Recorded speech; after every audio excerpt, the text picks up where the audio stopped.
আজও স্মৃতির পাতায় একটি মেয়ে আমার কাছে জলজ্যান্ত হয়ে রয়েছে।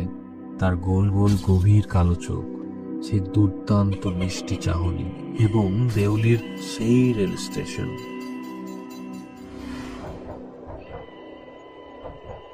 সে অনেক বছর আগেকার কথা। আমি তখন কলেজে পড়ি। বয়স আনুমানিক 18 হবে। নবযৌবনের আমেজে যেন ভেসে চলেছি। কলেজে যখন গরমের ছুটি পড়তো তখন প্রতি বছর আমি ঠাকুমার কাছে দেরাতে বেড়াতে যেতাম। ওই মোটামুটি মে মাস নাগাদ যেতাম আর ফিরতাম জুলাই নাগাদ। তো দেরা যাওয়ার পথে একটি স্টেশন পড়তো, নাম ছিল দেউলি। দেরা থেকে প্রায় 30 মাইল দূরে। স্টেশনটি খুব ছোট্ট, অবহেলিত একটি স্টেশন। মানুষ এখানে নামতো না বললেই চলে। এবং এই দেউলি স্টেশন থেকেই নির্মল ঘন তরাই গাছের জঙ্গলের শুরু। আমি যে ট্রেনটিতে যেতাম সেটি ভোর 5টা নাগাদ দেউলি স্টেশনে পৌঁছতো। নির্জন নিঃসঙ্গ স্টেশন।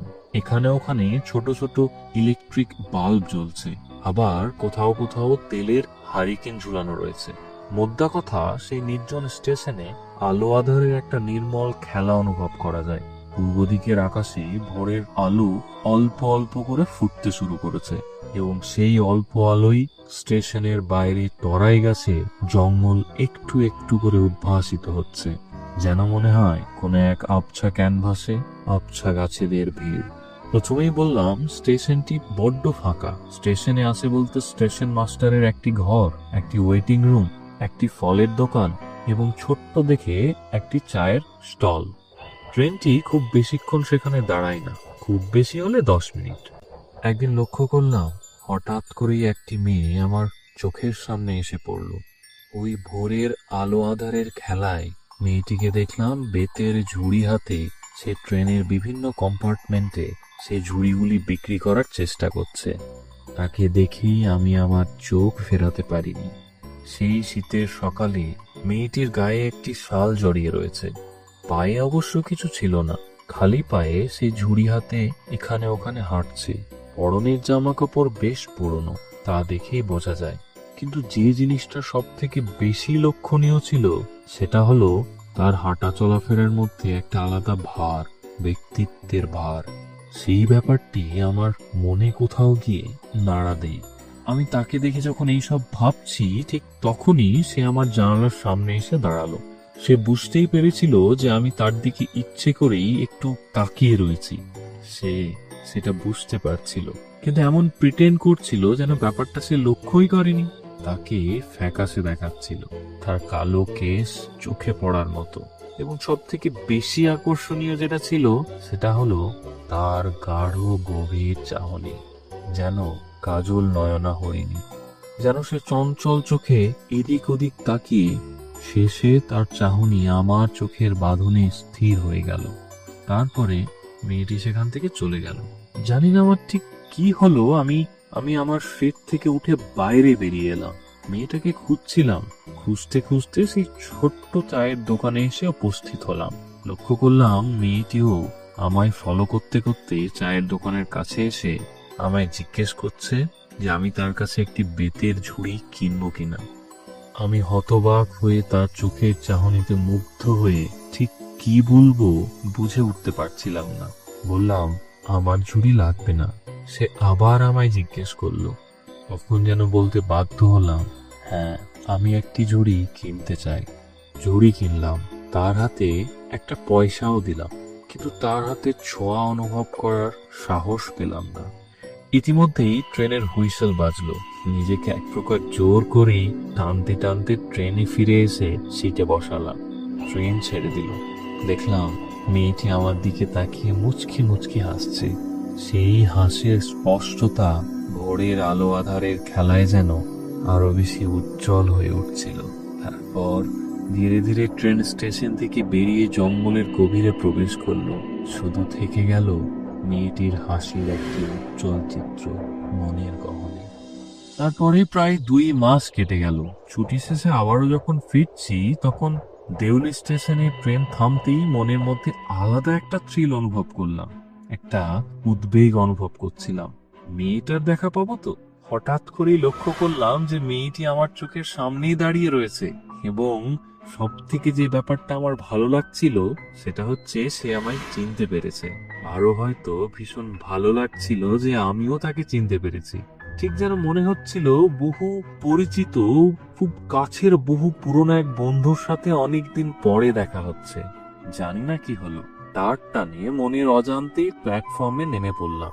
মনে মনে ফিল করতে শুরু করলাম যে আমি তাকে খুব নিজের করে আজ তাকেও আমার সাথে নিয়ে চলে যাব। তারপর ধীরে ধীরে তার কাছে এসে দাঁড়ালাম। প্রথমে কোনো কথা বলতে পারিনি, শুধু তার গাঢ় কালো চোখের চাহনিতে হারিয়েছিলাম। হঠাৎ করেই তার হাতটা আমার হাতের মুঠোয় নিয়ে আমি বললাম, আমায় দিল্লি যেতে হবে। সে বলল, আমি কোথাও যেতে পারবো না। পানি ট্রেনের হুইসেল শুনতে পেলাম। তারপর ট্রেনের দিকে হাঁটতে হাঁটতে তাকে বললাম, আসবো, আবার আমি আসবো ফিরে। তুমি কি এখানেই থাকবে? তোমার দেখা কি এইখানেই পাবো? ট্রেন ছেড়ে দিল। যেটা ছাড়লো না সেটা হলো মেয়েটির স্মৃতি। সারা বছর মেয়েটি যেন জীবন্ত হয়ে আমার স্মৃতিতে বাস করতে থাকলো। সেই বছর আমি খুব জলদি জলদি দেহরা যাওয়ার প্ল্যান করলাম। মনকে কিছুতেই ধরে রাখতে পারছিলাম না। মনে হচ্ছিল যেন কতক্ষণে আমি তার দেখা পাবো। ট্রেন দেউলি স্টেশনে পৌঁছলো, কিন্তু এ কি, মেয়েটি কোথায়? এদিক ওদিক খুব খোঁজাখুঁজি করলাম, কিন্তু কোথাও তার দেখা পেলাম না। হতাশ হয়ে আমি স্টেশন মাস্টারের কাছেও খোঁজ করলাম, সেও জানে না। আমি স্টেশন থেকে একটু বেরিয়েও দেখলাম, কোথাও তার দেখা পেলাম না। শেষে ফিরে এলাম ট্রেনে। সিটে বসে হতাশ ভাবনাগুলো মনের গহনে দেখা দিতে শুরু করলো। কেমন যেন একটা দম বন্ধ বন্ধ ভাব অনুভব করতে শুরু করলাম।